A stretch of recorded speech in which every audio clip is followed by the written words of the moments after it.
Now, modern financial services are penetrating even the most remote parts of China. 11 banks are in Tibet, among them the Agricultural Bank of China, which has played a crucial role for small businesses there. Yinan reports. 20 years. It's been a long time since Mima Wangdu joined the ABC's Tibet branch. The 56-year-old still recalls when the Chinese central bank transferred its staff, including himself, to help set up the ABC's Tibet branch in 1995. Nobody had any idea how to run a commercial bank. But even then, the new financial entity shouldered a major responsibility.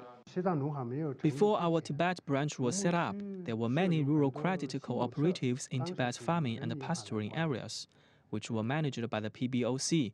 When the ABC's Tibet branch was established in 1995, those cooperatives all became grassroots outlets of the ABC. That naturally meant we ought to be responsible for financial services in the rural Tibet. The branch has been doing just that. The majority of its resources have been allocated to counties, towns, and rural areas in this vast region where scarcities of basic necessities such as roads, power, and water continue to loom large. The number of sub-branches and outlets stands at 511. That's more than 3/4 of all the financial institutions in Tibet. The branch's work is widely acknowledged among rural Tibetans. Carmen Chosan is one of them. The 48-year-old lives 1,700 kilometers northwest of the regional capital Lhasa and runs a small shop, tea house, and hostel. When he ran into financing troubles in 2006 due to a lack of collateral and complex paperwork, the local ABC staff approached him on his doorstep, which is 185 kilometers from the nearest town, and helped him apply. He received his first loan in just 2 days.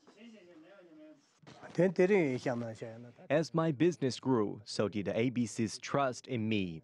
My credit rating was upgraded, and I'm now able to apply for loans in the amount of hundreds of thousands of yuan that has helped my business flourish.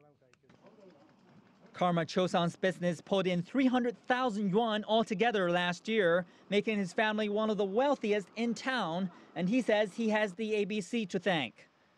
Many rural Tibetans share similar experiences. That's as the ABC Tibet branch's microcredit loans cover more than 90% of all rural Tibetan families. But this comes with a cost for the commercial bank. Many of its sub-branches across rural Tibet operate at a loss. Mima Wangdu says, though, that the branch will not back down from giving more and better services to Tibetan farmers and herdsmen. In Tibet, we ought to be concerned about both our own interests and social responsibility. When the two run into conflict, we prioritize social responsibility over our own interests. More banks have entered Tibet in recent years. That's as the government expands its financial support for the autonomous region, which turns 50 years old in September. The ABC says it welcomes these challenges and will strive to consistently meet local expectations. Yinan, CCTV, Lhasa.